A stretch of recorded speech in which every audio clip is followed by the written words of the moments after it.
আসসালামু আলাইকুম। Chef queen রান্নাঘরের পক্ষ থেকে আপনাদের জানাই স্বাগতম। আজ আমি করে দেখাবো কালাভুনা, গোপালগঞ্জের ঐতিহ্যবাহী কালাভুনা। এটি প্যাকেটের মশলা ছাড়াই রান্না করা যায়। তো আমি কিছু গোটা ধনিয়া, জিরা এবং গরম মশলাকে টেলে নিচ্ছি, এগুলো আমি গুঁড়ো করে নেব। আমি পেঁয়াজটা বেরেস্তা করে নিচ্ছি। এখানে আমি 1 কেজি পরিমাণ গরুর মাংস নিয়েছি, তাকে ধুয়ে পরিষ্কার করে পানি ঝরিয়ে নিয়েছি। তাতে আমি দিয়ে দিচ্ছি 1 টেবিল চামচ আদা বাটা, রসুন বাটা, জিরা বাটা, ধনিয়া বাটা, গরম মশলা বাটা, কিছু লবঙ্গ, তেজপাতা, পরিমাণ মতো লবণ, হলুদ, শুকনো মরিচের গুঁড়ো, পেঁয়াজ বেরেস্তা এবং সাদা তেল দিয়ে আমি এটাকে মেরিনেট করে নিচ্ছি। আমি মেরিনেট করে 2-1 ঘন্টার জন্য রেখে দিব যদি সময় থাকে। তো আমি ঘন্টাখানিক রেখে দিয়েছি মেরিনেট করে। এরপরে আমি চুলাটা হাই হিটে দিয়ে 10 মিনিট জ্বালিয়ে নিচ্ছি। যখন দেখব মাংস থেকে পানি ছেড়ে দিয়েছে, তখন আমি জালটা লো হিটে করে দিব। লো হিটে আমি 50 মিনিটের জন্য রান্না করব। এতে আমার মাংসটা ভালো করে সিদ্ধ হয়ে যাবে। আর যদি পানির প্রয়োজন হয় আপনারা সেটাও দিতে পারেন। তো 50 মিনিটের ভিতর অনেকবারই নাড়াচাড়া দিতে হবে, না হলে নিচে পুড়ে যাবে।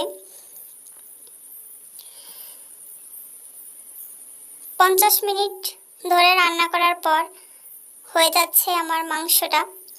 এখন আমি বাগার দিব।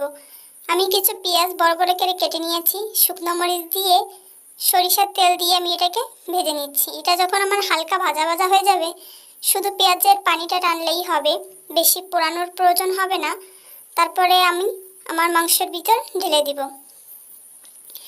ঢেলে দেওয়ার পর আমি এটাকে আবার 10 থেকে 15 মিনিটের জন্য ভালোভাবে কষিয়ে নিব। হালকা জালে এটাকে আমি 10 মিনিট কষিয়ে নিচ্ছি। দেখুন আমার মাংসের কালারটা আস্তে আস্তে চেঞ্জ হয়ে আসছে। বন্ধুরা, ভিডিওটি ভালো লাগলে লাইক দিবেন, শেয়ার করবেন, কমেন্ট করবেন। আপনারা এটা বাসায় টেস্ট করেও দেখতে পারেন। তো যখন হয়েই আসছিল, আমি আমার সেই তেলে রাখা মশলা যে গুঁড়ো করে নিয়েছিলাম সেটা আমি দিয়ে দিয়েছি।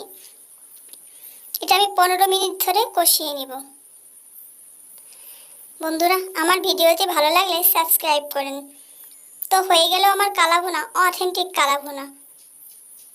এটি দেখতে যেমন, খেতেও ঠিক তেমনই সুস্বাদু, খুব নরম হয়। ধন্যবাদ।